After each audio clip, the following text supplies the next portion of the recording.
Hello everyone and welcome to Bear With Us here on UCSN, your home for all Ursinus sports news, game highlights, and updates. I'm your host, Kylie Ruggiero, and this week we'll recap the latest trending news and then hit the streets to hear from our fellow Bears. But first, let's get into last week's results. First up is our women's gymnastics team, who took second in their meet against Division II school Westchester and Towson University. The Bears earned their highest team score since 2015 with a 191.5 with the help of standout performers Sydney Schreiber, Erin Rowe, Ari Ellis, and Lily Sanders.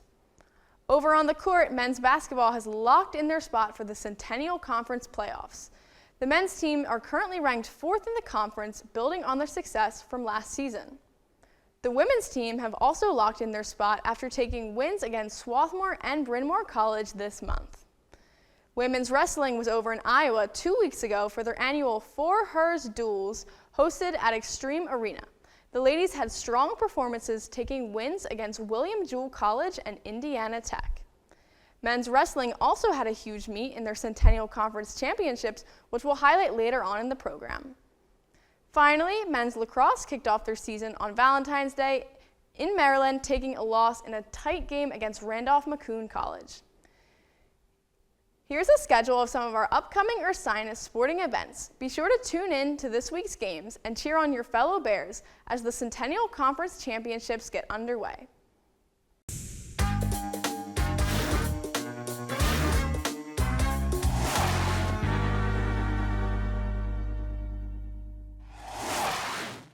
Hello and welcome to our first ever episode of Random Sports Roulette, where we spin a wheel and it will decide which sport we will be highlighting today.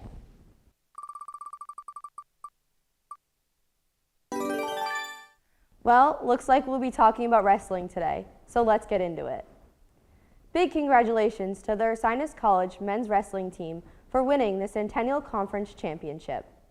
The Bears delivered a dominant performance at the conference championships, scoring 93.5 points to secure first place and capture the program's 14th conference title, along with their third championship in the last 4 seasons. Ursinus had an impressive showing across the lineup, with 9 wrestlers finishing in the top 4 of their weight classes. Leading the way were individual conference champions Anthony Sorelli at 174 pounds, Nils Updale at 184 pounds, and Mohamed Abdullati at heavyweight. Several other Bears made strong runs to the finals and podium, helping seal the team title with crucial points throughout the day. Head coach Joe Jamieson praised the team's effort and resilience, noting that the group stepped up in the biggest moments to bring the championship back to Ursinus. With the conference crown secured, the Bears now turn their focus to the upcoming NCAA Division III Region III Championships, where they'll look to continue their postseason success. Now, let's hand it over to Aaron for more coverage of the 2026 Milan Games.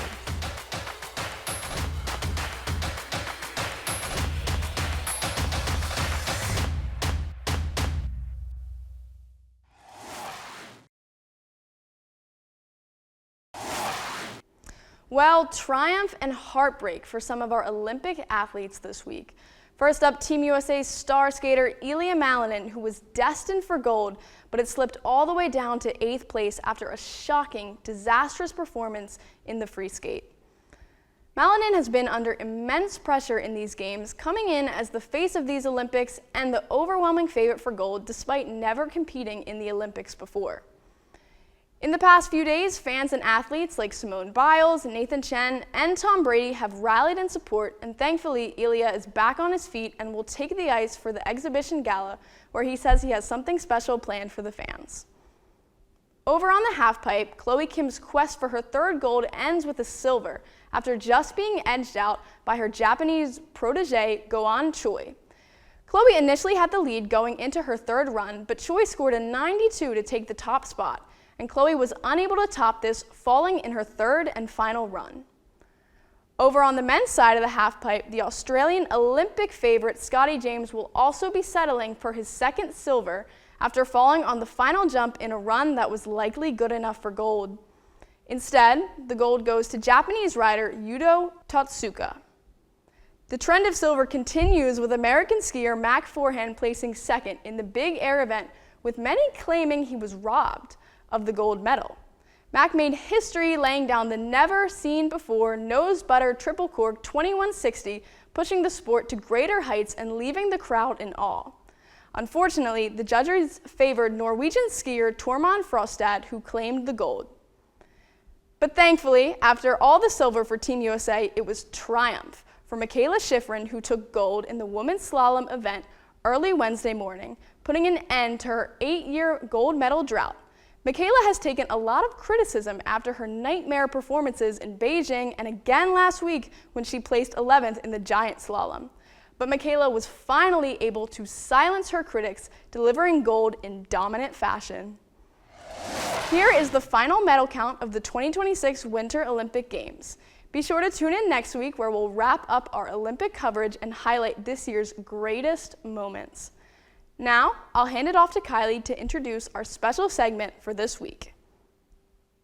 Welcome to our brand new segment of Bears on the Street, where Aaron and I will meet up with some of our fellow Bears around campus and ask them some fun sports-related questions.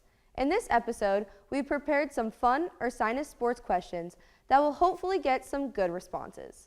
Now, let's hit the streets.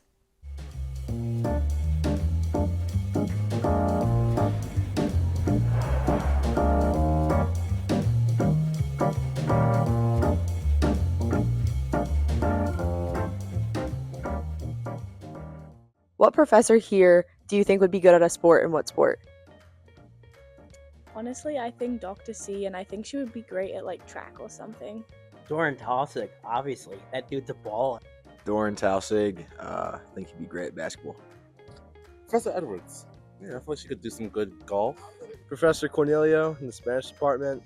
And I'd say soccer. I think Professor Scott King would be good at basketball because he is tall. I think Professor Byer, probably pretty good at football. He's a big dude. I'm going to say Dr. Byer and wrestling.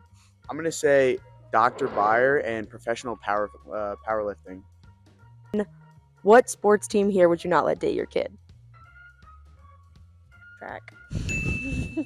Probably. Oh, that's a lot of teams. Probably wrestling. No, football. Yeah, football. Okay. Football. No hate, but probably the men's lacrosse.